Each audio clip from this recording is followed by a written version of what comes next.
ऐकणारा काय सांगतोय, आणि काही कशाचा संदर्भ नाही. माणसं येतात, विषय सोडतात आणि निरर्थक बोलत राहतात. आणि मला असं वाटतंय हे चळवळीच्या दृष्टीनं, जेव्हा एका पत्रकारितेच्या दृष्टीनं, पत्रकारितेचं काम काय असतं ना, पत्रकारितेचं हे काम असतं की चुकीला चूक म्हणणं आणि एक जनमत तयार करणं, एक योग्य विचार प्रक्रिया तयार करणं, एक सम्यक दृष्टी तयार करणं, हे जर पत्रकारितेचं काम असेल आणि पत्रकारितेच्याच नावाखाली अशा पद्धतीची असम्यक दृष्टी, बाष्कळपणा जर सगळा लागला असेल, तर मला असं वाटतं हे चळवळीच्या दृष्टीनं, सगळ्याच्या दृष्टीनं खूप गंभीर गोष्ट. आणि म्हणून चळवळीच्या या सगळ्या संदर्भाने मी फार काय बोलणार नाही, पण दोन विषय खास करून ढसाळ जे बोलले त्या सगळ्या संदर्भाने बोलले आणि काय केलं पाहिजे याच्या संदर्भाने बोलले. बऱ्याच वेळेला आपण एक निरर्थक इतिहास उगाळत बसतो, ते तसं केले, पण पुढे काय करायचं याच्याबद्दलचं आपल्या डोक्यामध्ये काहीही नसतं आणि त्यातल्या स्पष्टता तर काहीच नसते. आपण गेल्या 30-35 वर्षामध्ये तेच बोलत आलेलो आहे. नवं जग कुठं गेलेलं आहे हे आपल्याला काहीच माहिती नाही. त्यांनी जाता जाता उल्लेख केला की हे एआयचं जग आहे. एआयचं जग आहे म्हणजे नक्की काय आहे, आणि इथे सभागृहातल्या बसलेल्या किती माणसाला एआय नावाची गोष्ट माहिती. म्हणजे उदाहरणार्थ चॅट जीपीटी कोणाला माहित आहे, डीपसीक कोणाला माहित आहे, आणि या चॅट जीपीटीचा आणि डीपसीकचा जगाच्या या सगळ्या याच्यामध्ये काय परिणाम होत चाललेला आहे, हे सगळं समजून घ्यायचं असेल तर एक गोष्ट आपण समजून घेतली पाहिजे की एक तर इतिहासही समजून घेतला पाहिजे, पण इतिहासात रममान होण्यापेक्षा इतिहासातनं काही सबक घेऊन आपण पुढे गेलो. तर काय आहे, तर मूक नायकच्या संदर्भामधल्या जो बाबासाहेब आंबेडकरांनी मूक नायक नावाचं जे वर्तमानपत्र काढलं, आपण असं सगळ्याला म्हणतो. खरं तर हा मूक नायकचा इतिहास, दलितांचा इतिहास हा काय मूक नायकापासून सुरू होत नाही. तर दलितांचं जे पहिलं वर्तमानपत्र होतं ते होतं सोमवंशी मित्र नावाचं. इथे शिवराम जानबा कांबळे नावाचे एक पुण्यामधले जे ग्रस्त होते ते सोमवंशी मित्र नावाचे एक दैनिक काढायचे. त्याच्या अगोदर विदर्भामध्ये किसन भागोजी बनसोडे नावाचे जे ग्रस्त होते ते त्या काळात विठाळ विध्वंस नावाचं किंवा मजूर पत्रिका नावाची एक पत्रिका सगळे काढायचे. आता या सगळ्या काळामध्ये नक्की काय घडत होतं की मूक नायकाची आंबेडकरांना गरज नाही. तर आंबेडकर जेव्हा कोलंबियावरनं परत आले आणि साऊथ ब्युरो कमिशनच्या समोर दलितांच्या राजकीय प्रतिनिधित्वाचा मुद्दा आला, तेव्हा देशभरातले सगळे वर्तमानपत्र ही बाबासाहेब आंबेडकरांची बाजू कोणीच मांडत नव्हते. अशा वेळेला आपली बाजू मांडण्यासाठी, आपल्या लोकांना हे करण्यासाठी, आपली भूमिका जाण्यासाठी एक वर्तमानपत्राची गरज असते. कारण का त्या काळात आजच्या सारखा मोबाईल, आजच्या सारखी संसाधनं ही सगळी नव्हती. तर नेतृत्वाला आपला जो काही संदेश आहे तो लोकांपर्यंत पोहोचवायचा असतो. पण त्याच्या अगोदरची इंटरेस्टिंग ही गोष्ट होती की मूक नायक हे जे होतं ते आंबेडकरांचं टायटल नव्हतं. साधारणतः 12 अंक आंबेडकर असताना निघालेले होते.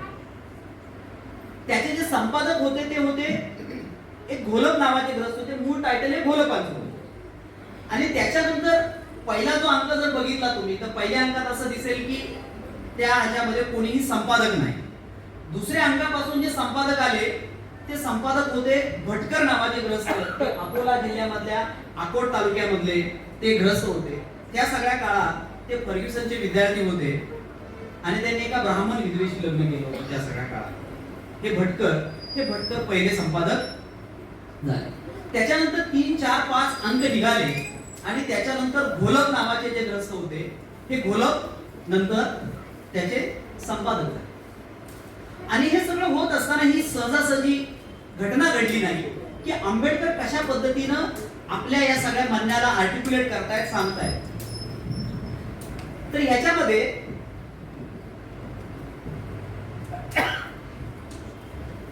आंबेडकर मूक नायक जेव्हा सुरू झालं त्यावेळेला आंबेडकराला नीटपणे मराठी लिहिता येते. कारण का आंबेडकराचं सगळं जे स्कूल होतं ते इंग्रजीमध्ये, विचार प्रक्रिया सगळी इंग्रजीमध्ये असायची. तर आंबेडकर मूळ त्या अंकाचा सगळा मजकूर अगोदर इंग्रजीमध्ये लिहायचे आणि नंतर स्वतःच त्याचा अनुवाद करून ते मराठीमध्ये लिहायचे आणि त्याचे सगळे कॉलम ते भरायचे. परंतु कुठलंही वर्तमानपत्र चालवत असताना जे काही आपण म्हणालो की मतभेदाचे मुद्दे होतात आणि आंबेडकर जेव्हा उरलेलं शिक्षण करायला इंग्लंडला गेले तेव्हा शिवतरकर आणि भटकरामध्ये प्रचंड वाद सुरू झाला आणि तो वाद इतक्या टोकाला गेला की आंबेडकर परत येता येतापर्यंत मूक नायक बंद पडलेलं होतं आणि त्याची परिणिती एवढी विशेष झाली होती की आपण असं म्हणतो की महापुरुष फार मोठे असतात, त्यांच्या आयुष्यात काही तक्रारी वगैरे नसतात किंवा सरळ सगळं चाललेलं असतं, असं नाही. तर जेव्हा मूक नायकचा वाद उफाळून आला तेव्हा जे घोलप नावाचे संपादक होते, घोलपाने आंबेडकरावर पोलीस कंप्लेंट केली होती की माझ्या ऑफिस मधलं फर्निचर आंबेडकरांनी चोरून नेलं आहे. असं घोलपांनी आंबेडकरावर फिर्याद दिली. ते घोलप 1922 ला पहिले आमदार म्हणून निवडून आले. तर मूक नायकाचा प्रवास हा काही सरळ साधा सोपा नव्हता. परंतु आंबेडकर त्यांच्या आयुष्यामध्ये अनेक वर्तमानपत्र काढले, पण बहिष्कृत भारत हा एकमेव वर्तमानपत्र जर सोडलं तर आंबेडकर कुठल्याही वर्तमानपत्राचे अधिकृतरित्या संपादक नव्हते.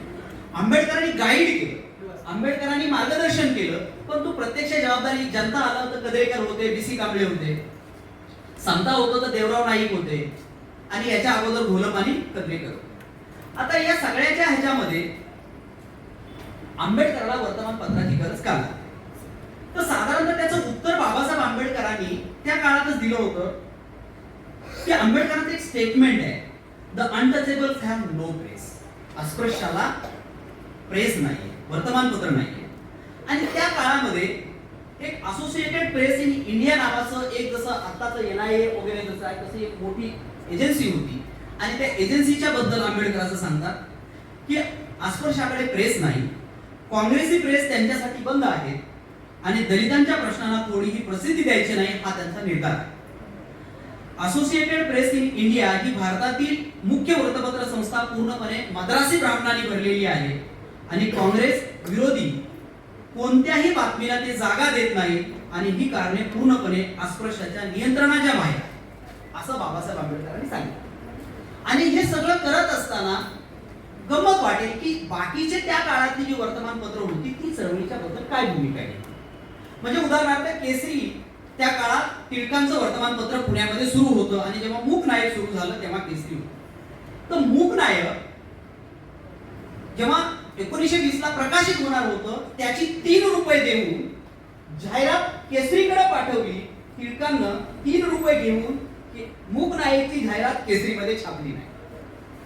म्हणजे एक प्रकारे त्या काळातल्या चळवळीला किंवा विषयांना एक तर ब्लॅकआउट करायचं वर्तमानपत्र हा एक भाग, आणि दुसरा जो भाग होता तो होता की चळवळीला बदनाम करायचं. तर कुलाबा समाचार नावाचं एक मुंबईतलं त्यावेळेला दैनिक निघायचं. तर बाबासाहेब आंबेडकरांनी जेव्हा महाडला आणि रायगडवर गेले तेव्हा आंबेडकरावर रायगडावर पहिल्यांदा हल्ला झाला होता की आंबेडकरांनी. तर कुलाबा समाचारनं बातमी काय केली होती, महाड आणि रायगडावर गेले, आंबेडकराच्या रायगडावर लीला. लीला कशाला म्हणतात की कुलाबा समाचारनं बातमी केली की आंबेडकराच्या रायगडावर लीला, आणि त्याचा परिणाम असा झाला की आजूबाजूला जे एक वातावरण तयार झालं त्या वातावरणातून जो एक स्फोट झाला आणि त्याच्यामुळे आंबेडकरांच्या जीविताला सुद्धा धोका निर्माण त्या सगळ्या काळामध्ये झाला होता. तर वर्तमानपत्राने 2 गोष्टी केल्या. एक तर केसरीने बघितलं की बातमी छापली नाही किंवा त्याचे पैसे घेऊन जाहिरात छापली नाही. दुसरी गोष्ट, बातम्या कशा पद्धतीनं विकृत केल्या गेल्या. आता हे आत्ताच घडतंय का साधारणतः, तर आपण बघूया. हे बाबासाहेब आंबेडकरांनी 1945 ला असं म्हणाले की the untouchables have no press. मग हे साधारणतः पुढे काही बदललं का? तर पुढे मी आता जस्ट काही सभागृहामध्ये मला मी बघतो फार सिरियस माणसं आहेत, अभ्यासू माणसं आहेत, ज्यांना एक समज आहे, मी त्यांच्यासाठीच बोलतोय. तर आता 1976 साली किन्स जे कपूर नावाचा एक वॉशिंग्टन पोस्टचा पत्रकार होता आणि त्यांनी भारतातल्या पत्रकारितेचा अभ्यास केला आणि Indians majority lower caste one minor voice in newspaper नावाचं एक मोठं आर्टिकल केलं. त्यांनी असं सांगितलं की त्याच्यामध्ये की भारतीय मीडियामध्ये दलितांचं प्रतिनिधित्वच नाही.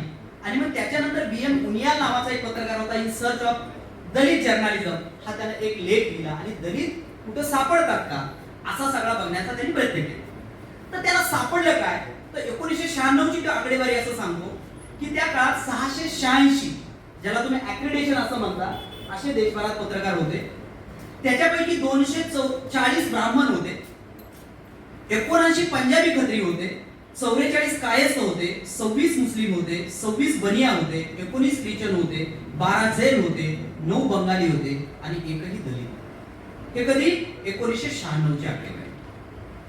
त्याच्यानंतर 2006 पर्यंत आतापर्यंत centre for the studies of development society CSDS नावाची जी इलेक्शनच्या संदर्भाने एक चांगला अभ्यास करणारी संस्था आहे, तिचा सर्वे आला आणि त्यानं देशभरातल्या 37 वर्तमानपत्राचा हिंदी आणि इंग्रजीचा अभ्यास केला आणि त्यानं असा सर्वे केला की 90% जे प्रिंट मीडिया आहे त्याच्यामध्ये आणि 79% टेलिव्हिजनचा अभ्यास केला आणि त्याच्यामध्ये असं त्यांनी सांगितलं 315 जागांचा अभ्यास केला.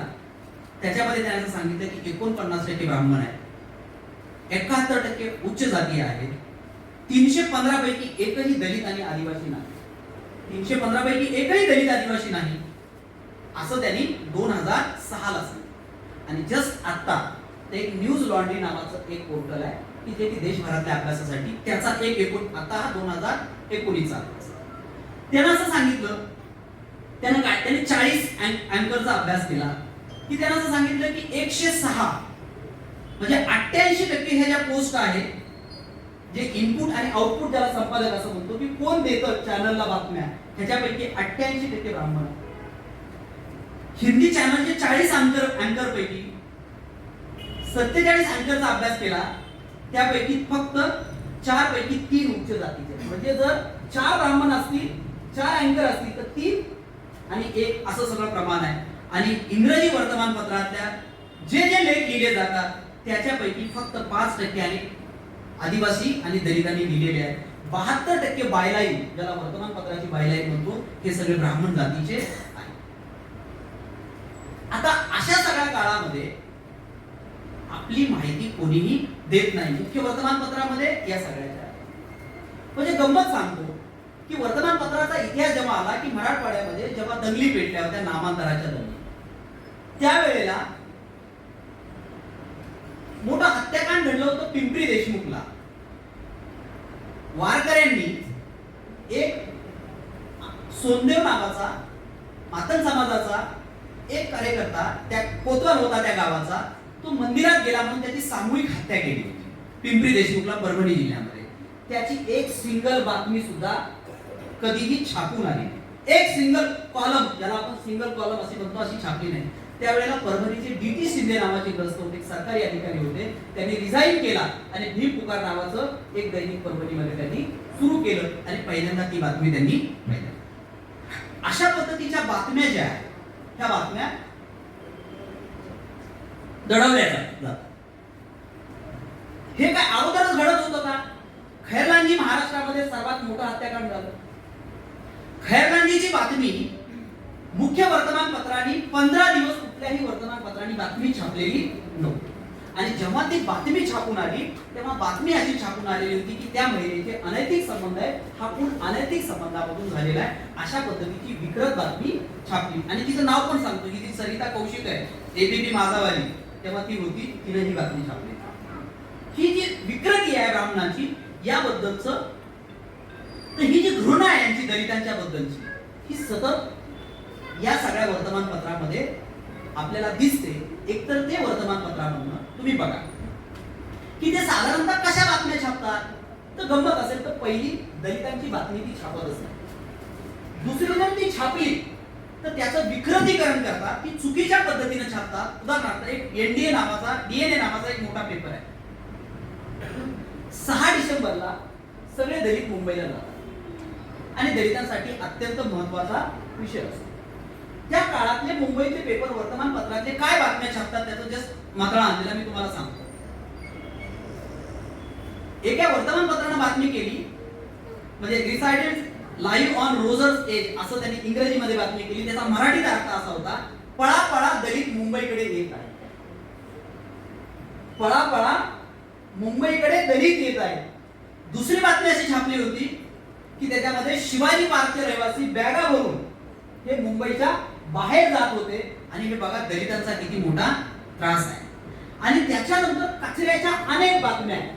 हे सगळं मुंबईच्या वर्तमानपत्रामध्ये भरून तुम्हाला दिलं तर तुम्हाला दिसत असतं. म्हणजे एकीकडे दलित वर्तमानपत्रामध्ये निग्लेक्ट केला जातो आणि दाखवला तो अत्यंत विकृत करून दाखवला जातो.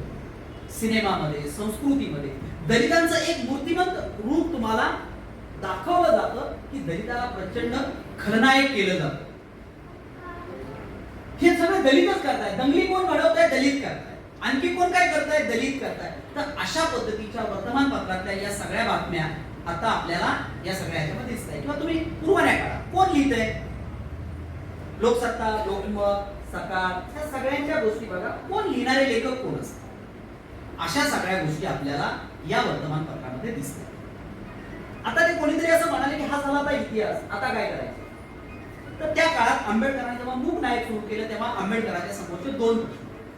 ते दोन प्रश्न होते की एक तर पैशाचा होता की वर्तमानपत्र चालवायचं कसं, आणि दुसरा प्रश्न होता वितरणाचा की हे मुंबईवर आता जाणार. आता आपल्याकडे एआय आहे, मीडिया आलाय, आणि साधारणतः आपल्याकडचा जो मीडिया आहे तो आता टेलिव्हिजनचा जो मीडिया आहे, आपण तो टेलिव्हिजनचा मीडिया जो म्हणतो आपण, हे आहे. पण हा सगळा मीडिया येताना मुंबईमध्ये आणि महाराष्ट्रभरामध्ये हा तुम्हाला कसा दिसतो की खास करून की आता सोशल मीडियावर खूप सारी दलितांच्या बाजूने एक बाजू लढवली जाते आणि असं सांगितलं जातं आपणा मीडिया सोशल मीडिया, आपणा मीडिया सोशल मीडिया, अशा बातम्या येतात आणि खास करून सोशल मीडियाचा वापर केला जातो. खरं तर किती, मला प्रश्न असा आहे की किती दलितांना सोशल मीडियाचा नीटपणे उपयोग करता येतो किंवा तो करतो. खरं तर सोशल मीडिया हा दलितासाठी एक चांगला प्लॅटफॉर्म आहे, याच्याबद्दल दुमत असण्याचं काही कारण नाही. पण तो खरंच दलितांना वापरता येईल. मराठीमध्ये तुम्ही जर हिंदीमध्ये बघत असाल तर हिंदीमध्ये तुम्ही खबर लहरी या नावाचं चॅनल कधी बघितलं की नाही मला माहित नाही. उत्तर प्रदेश मधल्या एका दलित महिलांनी हे सुरू केलेलं चॅनल आहे खबर लहरी. त्याच्यानंतर तुम्ही असं बघा, रवीश कुमाराचं एक चॅनल आहे, ललन टॉक आहे चांगलं. सौरभ शुक्लाचं द रेड माईक आहे, ज्यांनी दिल्लीच्या दंगली कव्हर केल्या होत्या, तो रेड माईक आहे. आता ही कोण आहे? तर ही सगळी ब्राह्मण आहे. गंमत बघा की डेटा जो आहे कंझ्युम कोण, डेटा कोणाचा आहे? दलितांचा. त्या डेटावर थेरायझेशन कोण करतंय? तर आपले एक प्राध्यापक आहे गोपाळ गुरु, त्यांनी एक सिद्धांतन केलेलं आहे, इम्पॅरिकल दलित, थेरॉटिकल ब्राह्मण. इम्पॅरिकल दलित, थेरॉटिकल ब्राह्मण म्हणजे काय की दलित डेटा गोळा करतात, व्यवस्था निर्माण करतात, पण त्याचं अंतिमता थेअरीमध्ये रूपांतर कोण करतं? अगदी सोपं सांग, म्हणजे समजा घर आहे तर इम्पॅरिकल दलित आणि थेरॉटिकल ब्राह्मण म्हणजे काय? तर घर कोण बांधतं? मजूर बांधतो, सगळं बांधतो. पण मजुरानं घर बांधून झाल्यानंतर त्याच्यावर नाव कोण टाकतं? तर कुलकर्णी टाकतो, कोणीतरी देशपांडे टाकतो, त्याचा त्या घराशी काही संबंध राहिलेला नसतो. तसं दलित सगळी ज्ञान व्यवस्था उभा करतो, परंतु प्रत्यक्ष त्या ज्ञान व्यवस्थेचा फायदा त्याला होत नाही, म्हणजे डेटाचा फायदा त्याला होत नाही. आता हा जो डेटा आहे तर ह्या डेटाचं केलं काय? तर दलितांना अनेक वेळेला दलित बेसिकली की फेसबुकवर, इन्स्टावर रील टाकण्याच्या पलीकडे काय करतात, 4 ओळीचं काहीतरी सगळं लिहित बसतात. याच्या पलीकडे त्यांना असं काय वाटतं की आपण डेटाचं खूप महत्वाचं काम करतो, पण डेटाचं राजकारण त्यांना कळत नाही की ह्याचं काय घडतं. म्हणजे उदाहरणार्थ आपण फेसबुकवर रोज पोस्ट करतो, ह्या फेसबुकच्या पोस्टचं काय होतं? हा डेटा आहे, म्हणजे आताच्या नव्या जगाचं भांडवल डेटा आहे. डेटा सायन्स ज्याला आपण म्हणतो, किंवा युवल नोआ हरारी असं म्हणाला की पुढच्या जगाचं भांडवल आता पैसा नाही, करन्सी नाही, तर डेटा आहे. तुमच्याकडे माहिती, त्या माहितीचं काय होतं? तर आपण फेसबुकवर हजारो पोस्ट टाकतो. कदाचित तुम्ही पाठीमागे बातमी वाचली असेल की फेसबुकचा झुकेरबर्गनं फेसबुकचा सगळा डेटा अमेरिकन अनालिटिका नावाच्या कंपनीला विकला आणि त्यानं नंतर माफी मागितली की आमची माहिती गेली कशी, पण तोपर्यंत त्यांनी डेटा विकला. पण हा डेटा विकून केलं काय आणि कोणाला विकला होता डेटा? हा डेटा विकला होता ट्रम्पला, अमेरिकन अनालिटिका. ट्रम्पला हा डेटा विकला. त्या डेटामध्ये भारतातला एक माणूस होता, केसी त्यागीचा पोरगा, बिहार मधला, त्यानं तो मोदीला विकला. दोघांनी मिळून एक जणांना अमेरिकेत विकला, एक जणांना भारतात विकला. आणि या डेटाचं एक नीटपणे विश्लेषण करून तुमच्याच विरोधात कशा पॉलिसी तयार करायच्या, हा डेटाचं करतो काय आपण? डेटा कशासाठी असतो? तर डेटा 2 गोष्टीसाठी असतो. असतो की डेटाचा आधार बनवून पॉलिसीज काय बनवायच्या, रणनीतीज काय बनवायच्या आणि कशाच्या बरोबर काय व्यवहार करायचा. म्हणजे साधी गोष्ट आहे.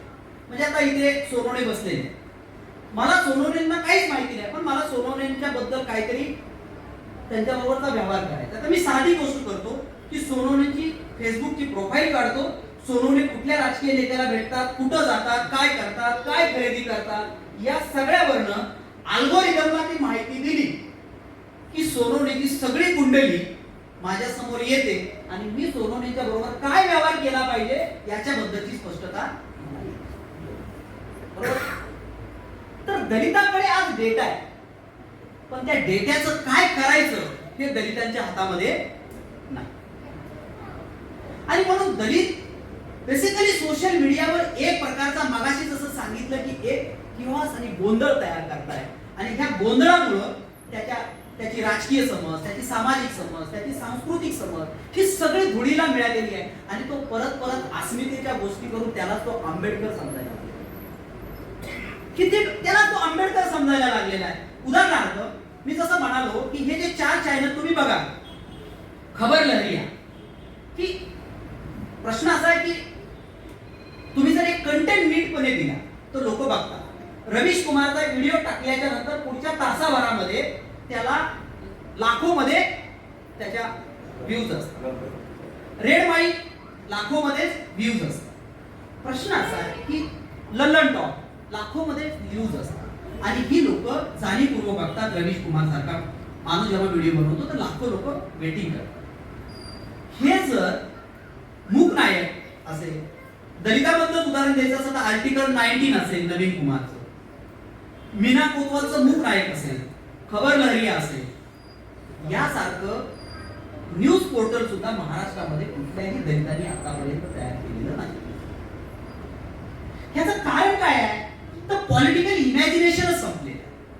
आंबेडकरी चळवळ कशाला म्हणायचं तर आंबेडकराचं नाव घ्यायचं, आंबेडकराच्या नावानं काहीतरी मोठ्याने वरडायचं, गाणे म्हणायचे. आंबेडकरी चळवळीचा सगळा इतिहास म्हणजे एक प्रकारचं भागवत पुराण करून टाकलं.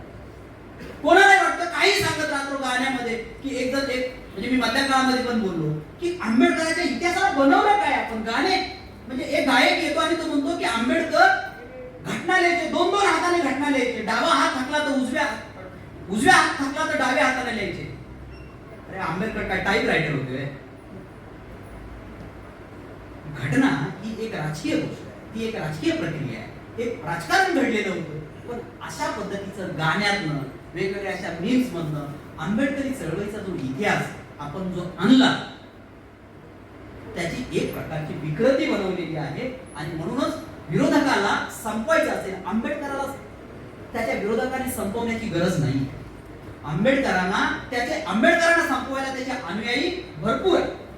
कारण असं म्हटलं जातं की जेव्हा अनुयायाला महापुरुषा इतकं मोठा होता येत नाही तेव्हा अनुयायी महापुरुषाला आपल्या इतकं छोटं बनवतात.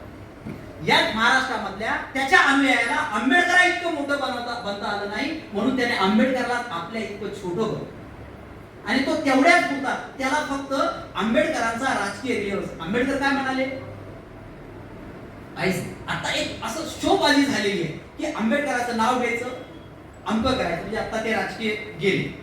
सोयीनं सगळं आंबेडकर सोयीनं वापरायचा की आंबेडकर असं म्हणाले की कुठेही जा आणि सत्ता मिळवा. अरे कधी म्हणाले, कुठल्या पुस्तकात म्हणाले, कशासाठी म्हणाले? तुम्हाला वाटलं आंबेडकर म्हणाले. पण मुद्दा असा आहे की ही जी आता आहे की आता हाच प्रश्न आहे की उदाहरणार्थ की आता पत्रकारितेचं काय करायचं. आंबेडकर त्या काळामध्ये सत्यशोधक समाजाचं एक विजयी मराठा नावाचं, एक शिंदे नावाचे ग्रस्त दैनिक चालतं. त्या दैनिकामध्ये श्रीपतराव शिंदेनी अशी एक जाहिरात दिली की आंतरजातीय लग्न करण्यासाठी मराठा मुलगीच हवी आहे. आंबेडकराला प्रश्न विचारला, आंबेडकर म्हणाले असल्या जाहिराती छापण्याऐवजी मी हे दुकान बंद केले.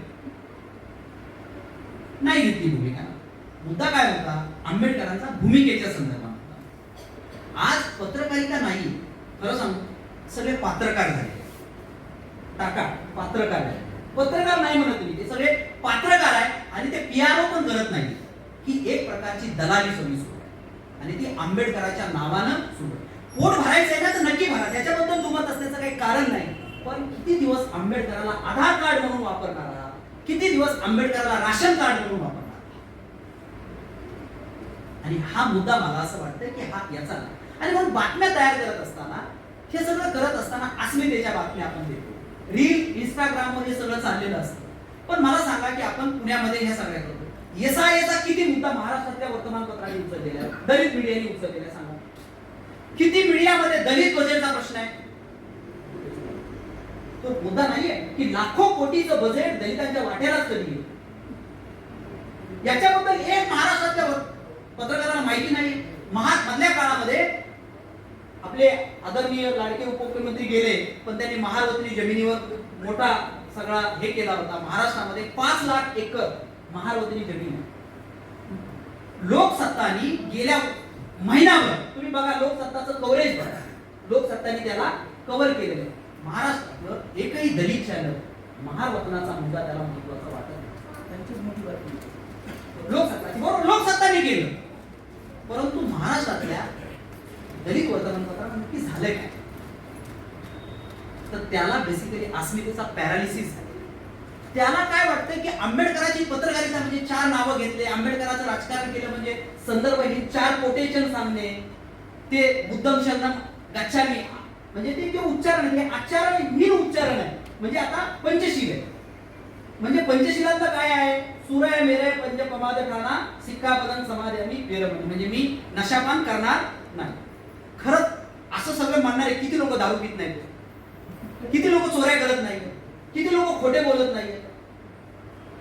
ही जी जीवनातली विसंगती तयार झालेली आहे आणि या विसंगतीचं आणि आपल्या जगण्याचं काय चाललंय हे न कळाल्यामुळे मला असं वाटतं महाराष्ट्रातल्या सगळ्याच्या आपल्या समोरचा प्रश्न उपस्थित झाला. त्याच्यामुळे 2 प्रश्न आहेत की वर्तमानपत्राचा जेव्हा मुद्दा येत असतो की वर्तमानपत्रामध्ये आणि सोशल मीडियामध्ये माहितीचा एक मोठा महापूर आहे, पण ह्या माहितीचं करायचं आजच्या काळामध्ये माहिती असणं शहाणपणाची गोष्ट आहे. मुद्दा आहे शहाणपणानं वर्तन कसं करण्याचा मुद्दा आहे, भूमिका कशी बनवायची.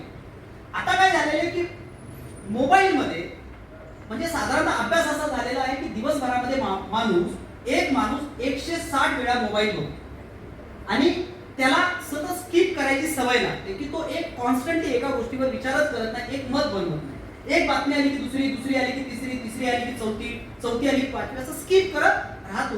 तो कॉन्सन्ट्रेट कशावरच होत नाही, ओपिनियन कशातच बनवत नाही. त्याच्याकडे माहिती खूप, पण माहितीचं करायचं म्हणजे उदाहरणार्थ घरात आपण स्वयंपाक बनवतो, भाजीपाला बनवतो, तर एक भाजी बनवताना 10 गोष्टी आणतो, बटाटे आणतो, कांदा आणतो, मिरची आणतो, सगळं आणतो. पण अख्खचे अख्ख आपण भाजीत नाही टाकत ना. त्याचं काय करायचं, त्याचं प्रमाण काय करायचं आणि त्याचा एक मसाला बनवून आपण काय करायचं हे ठरवतो. तर त्याच्यावर एक प्रोसेस करायला लागतो, एक विचार करायला लागतो जी त्या काळामध्ये घडत. म्हणजे उदाहरणार्थ जनता जायचा, तर जनता जायचा तर लोक वाट बघायचे की जनता आता येणार, बसायचे लोक आणि एक जण वाचून दाखवायचा आणि 10 लोक ऐकायचे आणि त्याच्यातून आंबेडकरांच्या चळवळीचं मत तयार व्हायचं, एक भूमिका तयार. आणि या भूमिकेतनं माणसं कशी तयार झाली. आता कोणीतरी राजकीय संदर्भ दिला आणि खूप आंबेडकरांच्या संदर्भातला दिला, पण सामान्य माणसं मतं कशी बनवत, चळवळी कशा मतं बनवत होत्या याचं एक उदाहरण सांगतो आणि संपतो. कदाचित तुम्ही नाशिकचं कोणी असेल तर अमृतराव रणखांबे नावाचे ग्रस्त सगळ्याला माहिती असतं. ते इतके श्रीमंत होते असं म्हणतात त्या काळात ते महार, की जेव्हा त्यांचे वडील मेले तर आपण जसे कडव्याच्या गंजी उभा करतो तसं त्यांनी लाडवाच्या गंजी उभा केल्या. आणि सेल्युलर कास्ट फेडरेशन निर्माण झाल्याच्या नंतर दादासाहेब गायकवाड आणि त्यांच्यामध्ये संघर्ष निर्माण झाला. तर दादासाहेब गायकवाडांना बाबासाहेबांनी तिकीट दिलं तर रणखांबेला हे मान्य नव्हतं, तर रणखांबे विरोधात गेले. आंबेडकर रणखांबेला समजावत होते की अरे कार्यकर्त्यांचा आग्रह आहे, आपण दादासाहेब गायकवाडांना तिकीट देऊ, तुम्ही एवढा वेळ ऐका. रणखांबेनी ऐकलं नाही. रणखांबे आंबेडकरांच्या विरोधात गेल्याच्या नंतर ती बातमी त्यांची एक अडाणी बहीण राधाबाई जाधवला समजली. तर राधाबाई जाधव रणखांबेच्या घरी गेल्या आणि त्या रणखांबेला म्हणाल्या की दादा तुझं राजकारण मला काही कळत, आता असतंच ना, मोठे माणसाला अडाणी माणसं, रानातली बाई, अडाणी बाई, ती म्हणाली दादा तुझं मला राजकारण काही कळत नाही, पण मला असं वाटतं की आंबेडकर नावाचे जो हे नेते आहेत आपले, ते आपल्या सर्वांच्या भल्यासाठी आहे, तो तू त्यांना सोडता कामा नये. तर कदाचित आपण बघतो की सत्ता असल्यानंतर, जरा पैसा असल्यानंतर प्रत्येकाला माज येतो, आणि त्यांनी रणखांबेला सांगितलं, रणखांबेला राधाबाई जाधवाला रणखांबे म्हणाले, ताई घरी आली साडी चोळी घे, राजकारण कशाला मला शिकवते, माझं मला कळतं, तू साडी चोळी घे आणि निघून जा. राधाबाई गेली. राधाबाई गेल्याच्या नंतर पुढच्या 10 वर्षांमध्ये रणखांबेचं निधन झालं, आणि एक माणूस निरोप घेऊन गेला की राधाबाई रणखांबेचं निधन झालंय, अंत्यविधीला झालं. राधाबाई जाधव रणखांबेची एकुलती एक बहीण. राधाबाई रणखांबेचा मृत्यूचा निरोप घेऊन येणाऱ्या माणसाला म्हणाले, अरे तू रणखांबे मेला आहे ते मला आज कशाला सांगतो? ज्या दिवशी त्यानं आंबेडकराला धोका दिला आणि आंबेडकरला सोडून गेला, त्या दिवशी माझ्यासाठी रणखांबे मेलेला आहे.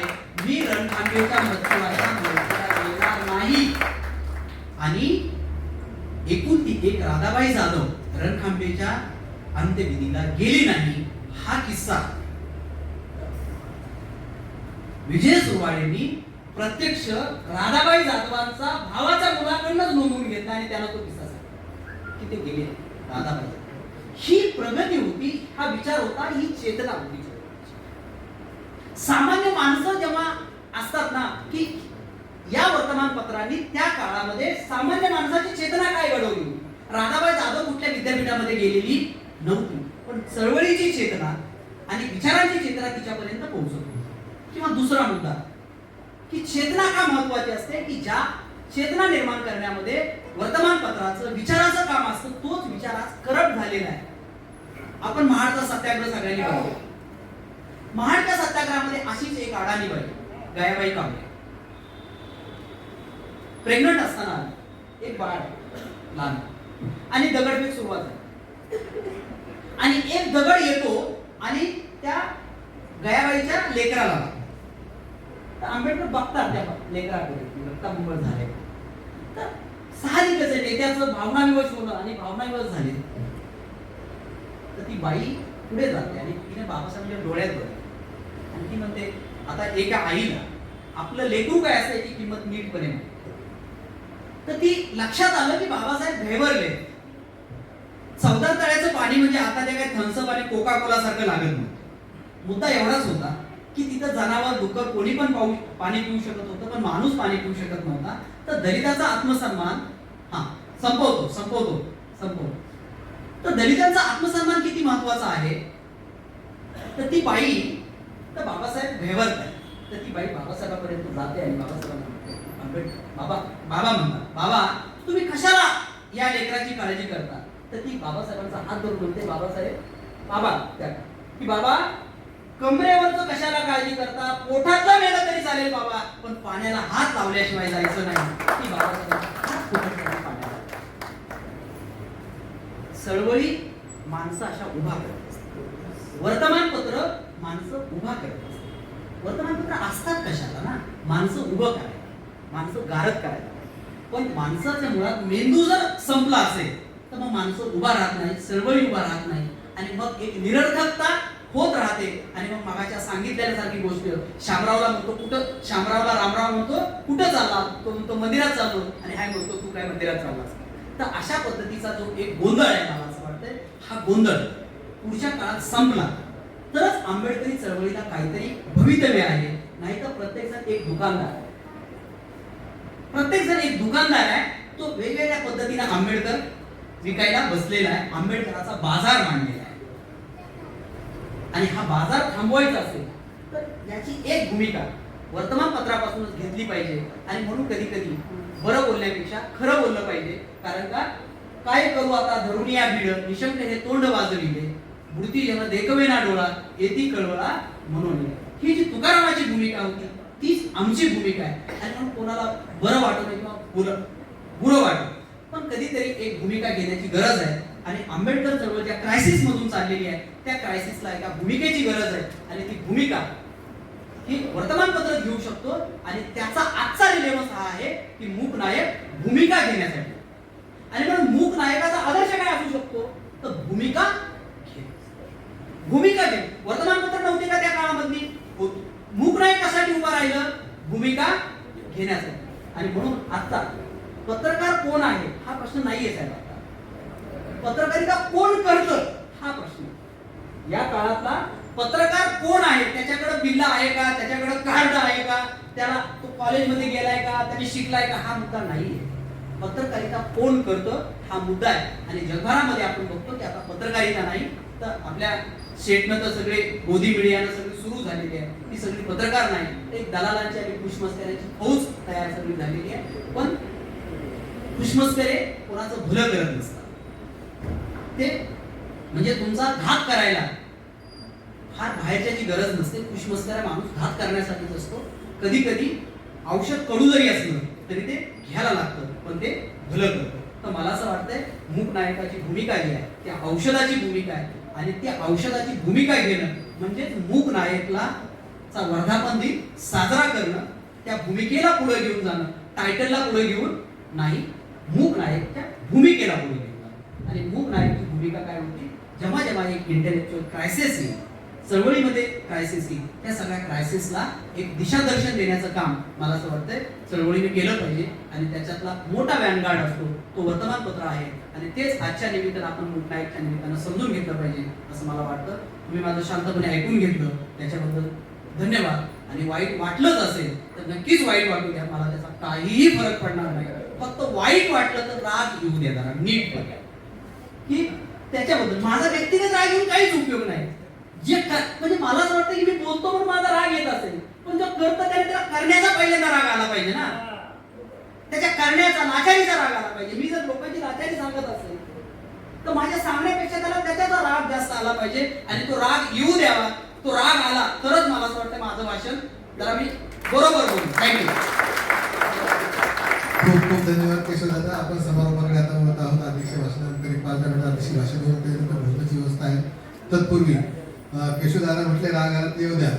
खरंच आहे, राग आला तर येऊ द्या, पण त्या रागाबरोबर जाग पण येऊ द्या की आम्ही नेमकं काय करतो आहे, आम्ही कुठल्या दिशेला, आमची दिशा काय आहे या बघणं खूप महत्वाचं आहे. यानंतर आपल्या कार्यक्रमासाठी वेळात वेळ काढून आवर्जून इथे उपस्थित राहिलेल्या नगरसेविका सारिकाताई मासोळकर यांचा सन्मान या ठिकाणी होणार आहे.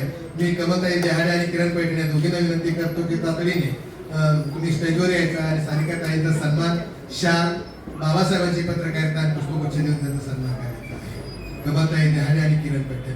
यानंतर लगेचच अध्यक्ष भाषणाचा समारोप होईल आणि बाहेर भोजनाची व्यवस्था केली. सर कोणीही जेवणाशिवाय जाऊ नये अशी कळकळीची विनंती करतो. केशवदादा, खूप चांगला प्रकाश तुम्ही आमच्या डोक्यात टाकला. निश्चितच समोर बसलेल्या श्रोत्यांमध्ये लख प्रकाश पडला असेल अशी खात्री मी या निमित्ताने देतो. आणि खरी पत्रिका या निमित्ताने मूक नायकच्या मंचच्या माध्यमातून म्हणा किंवा आमचे जे सोबतचे सहकार्य त्यांच्या माध्यमातून होत राहील असं मला वाटतं. निश्चितच तुमचं भाषण या ठिकाणी सार्थकी ठरेल अशी मी या निमित्ताने तुम्हाला ग्वाही देतो.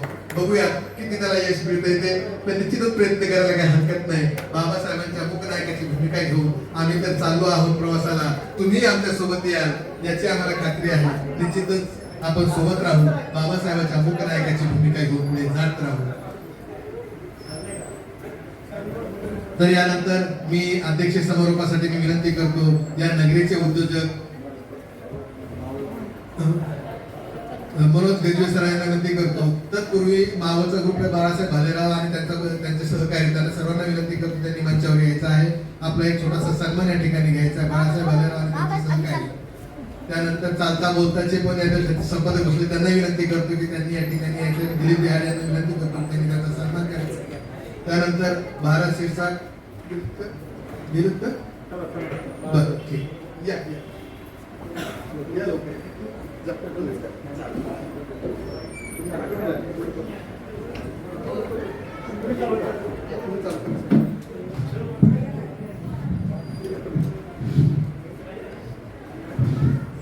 वेळ बराच झालेला आहे आणि मला वाटतं बऱ्याच लोकांना भूक लागलेली आहे, त्यामुळे सगळे लोक उठून गेलेले आहेत असं मला वाटतं. प्रबुद्ध मित्र आणि मैत्रिणी सर्वांना सप्रेम जय भीम. आज या ठिकाणी रुग्णालय पत्रकार संघाच्या माध्यमातून आज हा कार्यक्रम इथे आयोजित करण्यात आलेला आहे. त्यामागचा उद्देश आपल्याला कळाला असेलच. मला वाटते सत्कार झाल्यानंतर बोलूया का, कारण बऱ्याच लोकांचं लक्ष आहे.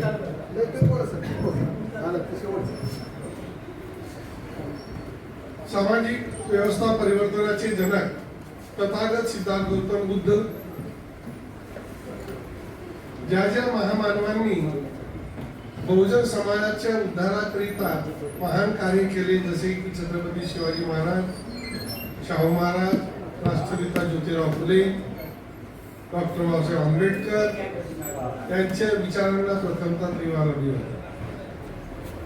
बऱ्याच लोकांनी आता जमाया पण द्यायला सुरुवात केलेली आहे. बोलायचं खूप होतं मला, कारण पत्रकार संघाच्या माध्यमातून जेव्हा मला आमंत्रण आलं फॅक्टरीमध्ये आल्यानंतर, तर त्यांच्याशी मी जेव्हा संवाद साधला, मला असं लक्षात आलं की या कार्यक्रमाला आपण जायला पाहिजे. कारण मी साधारण 30 ते 35 वर्षापासून चळवळीमध्ये काम करत असतो, पण केडर बेस कार्यकर्ता असल्यामुळे मुलांना केडर बेस ट्रेनिंगच्या व्यतिरिक्त भाषणबाजी आणि भंपकबाजीच्या आणि प्रसिद्धीच्या झुतामध्ये शक्यतोवर मी राहत नाही आणि कधी सत्कार किंवा इतर अशा गोष्टी मी स्वीकारत नसतो. पण मला आज वाटलं की पत्रकार लोक आमच्या समाजातील जी आहेत ते प्रबुद्ध व्हायला पाहिजे. सगळे आत्ताच केशव सुद्धा माझे चळवळीतील फार जुने स्नेही आहे. आम्ही बऱ्याच चळवळीमध्ये एकत्र काम केलेलं आहे, तर जास्त त्या अनुषंगाने बोलणार नाही. पण पत्रकारिता कशी असावी केशवजींनी तुम्हाला सांगितले. मी डॉक्टर बाबासाहेबांच्या जीवनाकडे फक्त 5 मिनिटं सांगणार आहे. डॉक्टर बाबासाहेब आंबेडकर यांच्या विद्यार्थी दशेपासून ज्या भूमिका मांडत आलेल्या आहेत आणि त्यांनी अमेरिकेला, लंडनला ज्या काही 32 डिग्रीज घेतल्या त्याचा तर मी परत सांगणार नाही.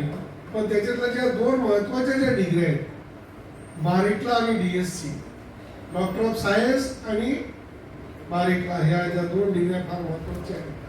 आणि ज्या अशा 2 डिग्र्यांच्या माध्यमातून डॉक्टर बाबासाहेब आंबेडकर जेव्हा परत येतात तेव्हा त्यांच्या समोर एक प्रश्न उपस्थित होतो की मला माझ्या समाजाचा उद्धार करायचा.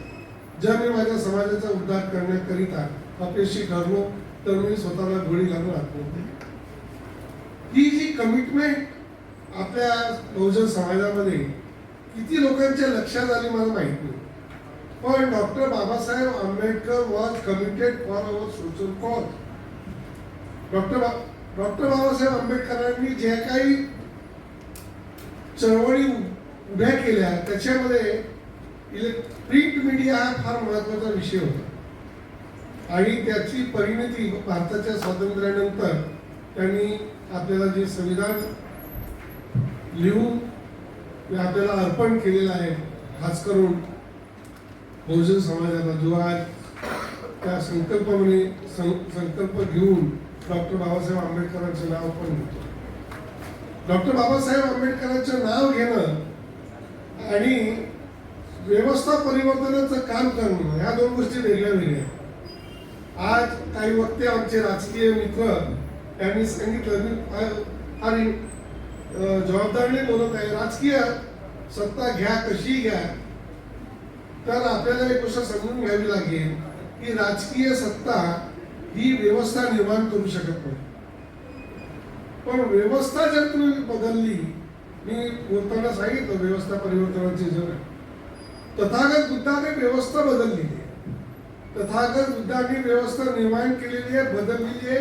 त्याचं संचालन पण बहुजन समाजासाठी केले.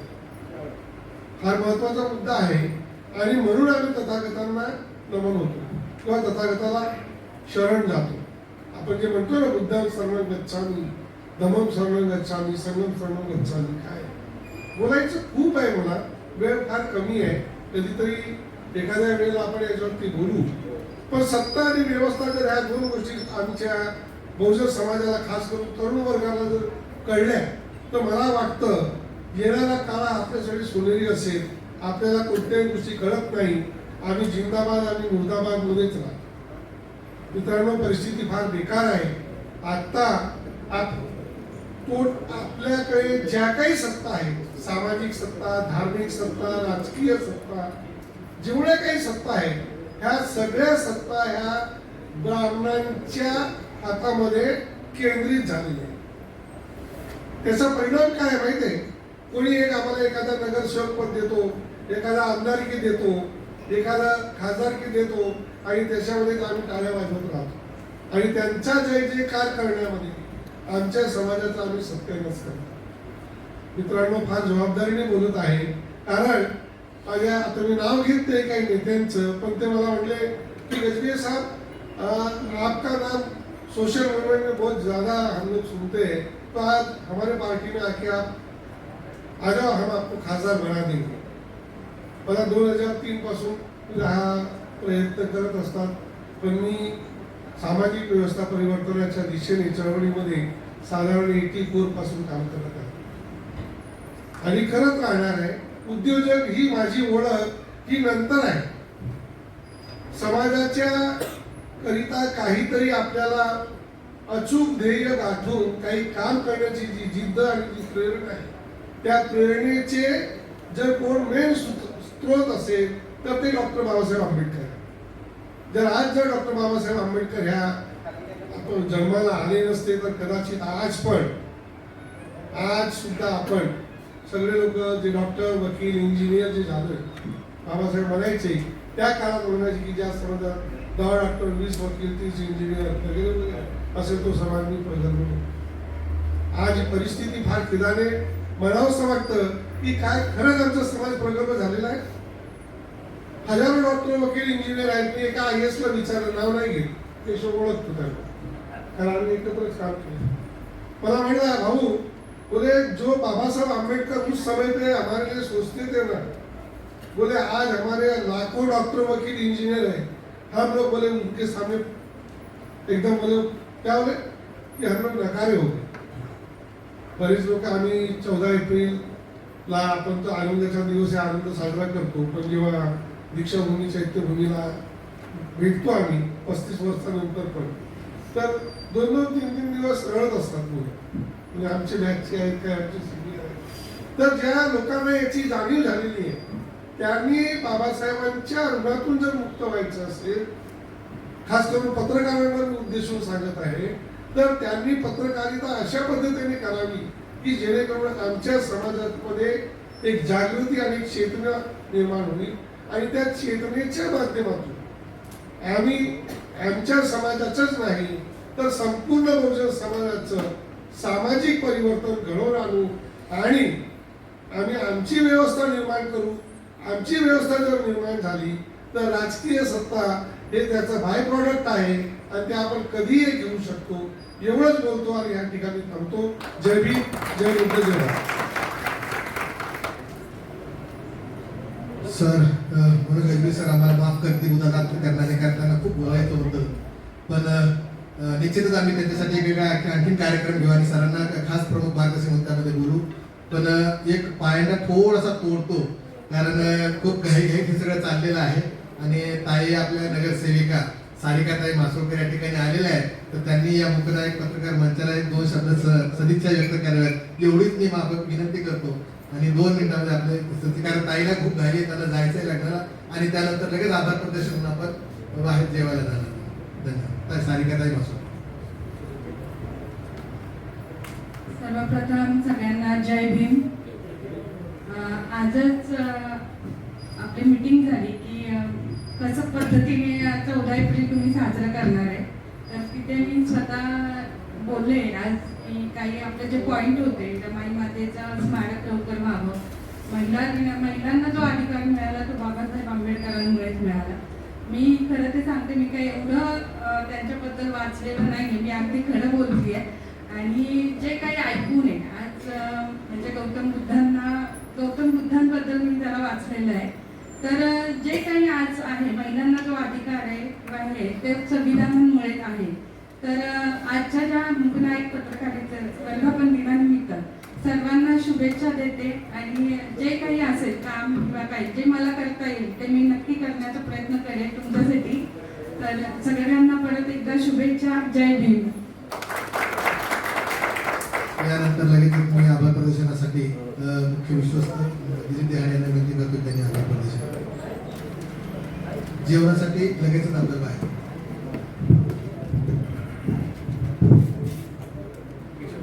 खऱ्या अर्थानं या कार्यक्रमासाठी उपस्थित राहिलेले सर्व मान्यवर आणि या ठिकाणी आमचे सर्व सहकारी, माझे आदर्श पत्रकार, ज्येष्ठ पत्रकार आणि माझ्या परिवारातील माझे नातेवाईक, माझी मित्रमंडळी, हे सर्वजण या ठिकाणी वेळात वेळ काढून या कार्यक्रमासाठी आवर्जून उपस्थित राहिलेले आहे. खऱ्या अर्थानं तुमच्या उपस्थितीमुळे आमच्या या कार्यक्रमाची शोभा वाढलेली आहे आणि आमच्या मान्यवरांनी जे काही विचाराची ज्योत या ठिकाणी पेटवलेली आहे ती विचाराच्या आधारावरती कुठंतरी जनजागृती व्हावी आणि जनजागृतीतून डॉक्टर बाबासाहेब आंबेडकरांचे विचार या शहरामध्ये पीडित व्हावे यासाठी आम्ही हा मूकनायक वर्तमानपत्राचा वर्धापन दिन आम्ही साजरा करत असतो. खऱ्या अर्थानं या पिंपरी चिंचवड शहरामध्ये काम करत असताना पिंपरी चिंचवड शहराचे विविध प्रश्न घेऊन पत्रकारिता करत असताना माझ्यासमोर माझे ज्येष्ठ पत्रकार आदर्श स्तंभ आहेत, त्यांच्यासमोर खऱ्या अर्थानं मी ह्या सगळ्या गोष्टी बोलत असताना मला विचाराचा भान ठेवून बोलावं लागेल. कारण त्यांनी या पिंपरी चिंचवड शहराच्या जडणघडणीमध्ये आणि विविध मार्गाने जात असताना त्यांच्या समोर जे आलेले संकट आहेत आणि त्या संकटाला त्यांनी पार करून आजपर्यंत या पिंपरी चिंचवड शहराचा इतिहासामध्ये त्या आपल्या लेखणीच्या आधारावरती त्यांनी काम केलेलं आहे. त्यांचा आधार देखील आमच्या पाठीशी असाच नेहमी राहावे आणि या कार्यक्रमाला आपण आलेले पैकी माझे काही सहकारी मित्र असतील, त्याचबरोबर पत्रकार असतील, या कार्यक्रमाच्या निमित्ताने आले, त्यांचा सन्मान चुकून आमच्याकडून राहिलेला असेल तर कृपया आपण सर्वांच्या वतीने मी आपली आणि माझ्या मूकनायक पत्रकार युवा मंचाच्या वतीने मी आपल्या सर्वांचं दिलगिरी व्यक्त करतो आणि पुन्हा एकदा आपल्या सर्वांचं आभार व्यक्त करतो. ताई, आपण देखील वेळात वेळ काढून या कार्यक्रमासाठी उपस्थित राहिलात. यापूर्वी पण आपले RPIचे 2 नगरसेवक येऊन गेले आणि त्यांनी देखील या कार्यक्रमामध्ये उपस्थिती लावली होती. मी त्या अनेक या नवनिर्मित नगरसेवकांचं या पत्रिकेत नाव घेतलेलं होतं, मात्र त्यांनी काही वेळाअभावामुळे ते येऊ नाही शकले. असो, जे आले ते आमचेच आहेत, जे नाही आले ते पण आमचेच आहेत. या कार्यक्रमासाठी सर्वांनी शुभेच्छा दिला. थँक्यू. जो करतो तो चुकतो. आमच्याकडून हे कार्यक्रम करताना काही चुका झाल्या असतील तर सर्व मान्यवरांची दिलगिरी माफी मागतो. या ठिकाणी कार्यक्रम संपला असं जाहीर करतो.